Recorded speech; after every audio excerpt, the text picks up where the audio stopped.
Good afternoon, everyone. This is North Shore Preparedness coming to you from the beautiful shores of Lake Ontario. Okay, so some of you know I made a video yesterday on making smoked meats on an inexpensive charcoal grill. So I did that, and I brought them up to temperature. I finished them off in the oven so that they're all good and safe to eat. You could just open the package and eat these cold, and they'll be safe to eat. So what I'm doing is I'm vacuum sealing them. They've chilled overnight. They've come down in temperature. I'm vacuum sealing them to place them in to the freezer. For my winter usage. Now, I'll make these for myself or for family and friends. Sometimes I'll do some bartering with them. I'll trade back and forth with my buddy Dan for some honey or some Canadian maple syrup or whichever. And I do sell them from time to time as well. They're a very, very nice product. But while I was vacuum sealing it, I thought, maybe I'll go ahead and make a video for you guys, just showing you how a vacuum sealer works. For some of you who are thinking about buying one, who have never had one or seen one or seen how they are used. Now this one I bought this one used, and I paid $70 for it. This particular model of Food Saver, I think, is $250 or dollars or more here, Canadian. So it's not an inexpensive thing, but it can really help preserve your meats. It just takes all the air out, and you'll experience less freezer burn for things that you're going to freeze, or it'll take the air out of anything if you want to just dry store it at room temperature. So I wanted to show you how it works. Now, the bags that it uses is this box of bags here. Comes with 2 rolls of bags in this box, and they're 11 inches wide by 16 feet long. Now this box was $25 here in Canada, so you're getting 32 feet of this of these bags for $25. So it's not an inexpensive thing. It's going to cost you about $1 to seal each and every item, whichever it is that you have. So that's something to think about, something to bear in mind. So you're going to want to make sure you use this for things that you definitely want to be preserved. Now, this model here, it does come with this vacuum hose attachment. You can see it here. And it also came with this marinating container. If you want to put some chicken or whatever in there, put some marinade on there and take out all the air and leave it in there for a couple of days. You just attach this hose into that, and it will take out all the air from this particular container for while you do your marinating. Now, I do understand that some of these Food Savers and other brands of vacuum sealers, you can also purchase an adapter for these mason jars with the mason jar tops, so that you can dry can things, either for the regular lids or for the wide mouth lids. I know they have adapters for both of those. I don't happen to have those adapters, so I have to do my dry canning in a different way. So I just wanted to show you how this works a little bit.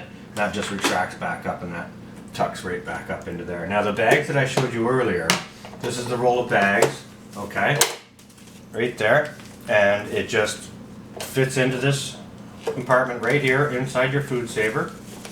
Very simple. You pull it out a little bit, and you just drop that bar down on top of it. Now what that bar is that's your cutter to size your bags, okay? So you put your roll of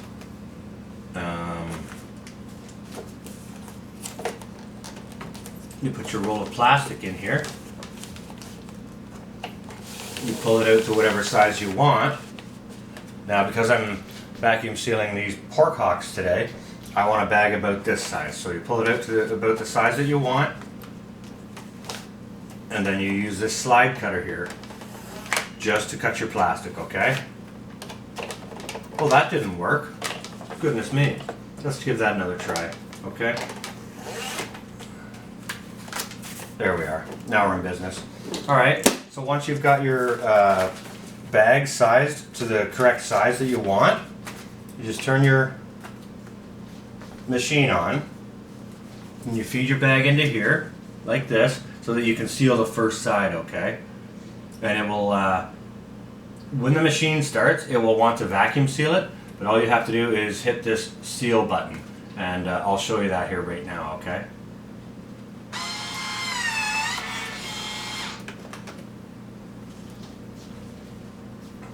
So that should be sealing that side of the bag now. It actually didn't take. Okay. We'll feed it in and give it another shot. There we are. Let's go. Okay, you can hear it vacuuming now. You just shut the vacuum feature off and you wait for it to do its seal, because there's an element in there that has to heat up to seal that plastic, and then it releases. You'll hear it release. There, the bag is now released. You can pull it out.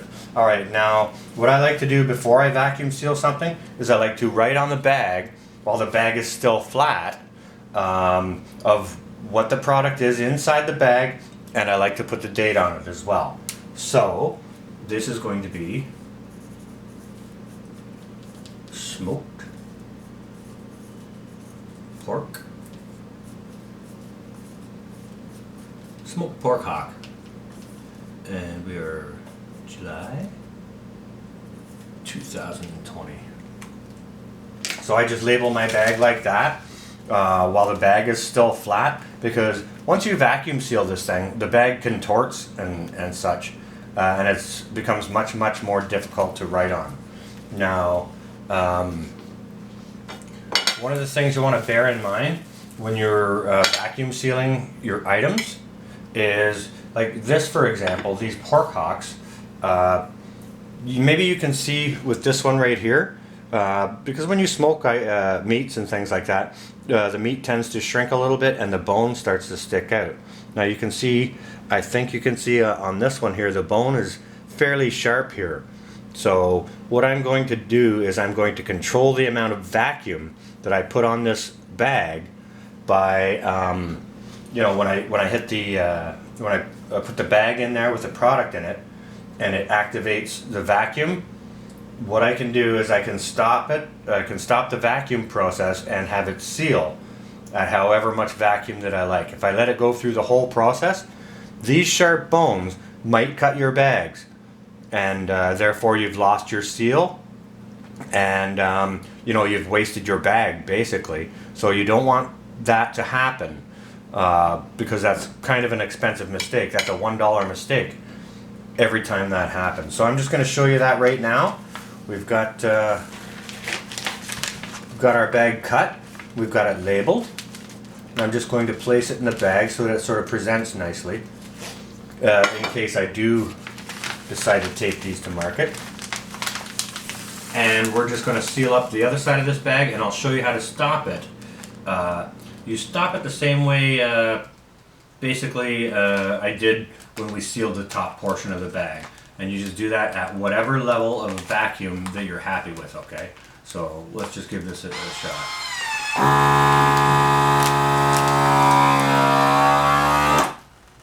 Now that's enough vacuum for me, so I stopped the vacuum process so that these sharp bones don't cut this plastic. Now all the air is out of the bag, but that machine would run a lot longer and take way more air out of the bag, put more pressure on the sharp parts of these bones, and likely cut the bag. That has happened to me before, so that's just something to be careful and mindful of. So that's how I finish up my smoked meats. If you guys saw my video from yesterday, I did smoke some turkey legs. Here are they, all sealed up, and again labeled and dated. I did do some turkey thighs. Here are those. The same, all sealed and labeled up. And when I was talking about trying to write on a package, look at that package. Trying to write on a package after it has been vacuum sealed, how it goes all kind of wonky. It's a lot easier to write on a flat piece of plastic than it is on this one that's all wrinkled up. So you want to label your product before you put your product inside and vacuum seal it. So that's a little bit about the Food Saver and how it works, and you know, about the bags that you use for it and things like that. Now all of these things, they're all ready for the freezer. So I'm going to reorganize my freezer. I'll add these items into it for soups. These turkey legs will go for a smoked turkey veg pasta soup. These turkey thighs I will probably just thaw and eat. And these smoked pork hocks, I will be using those when I make a pot of beans. You put a smoked pork hock in your pot of beans, you're going to have a very, very nice pot of beans from that. So that's a little bit about the Food Saver and how I finish up my smoked meats for you guys. So I hope somebody can learn from this and maybe include it in their prepping. And I hope everybody enjoys. This is North, out for now.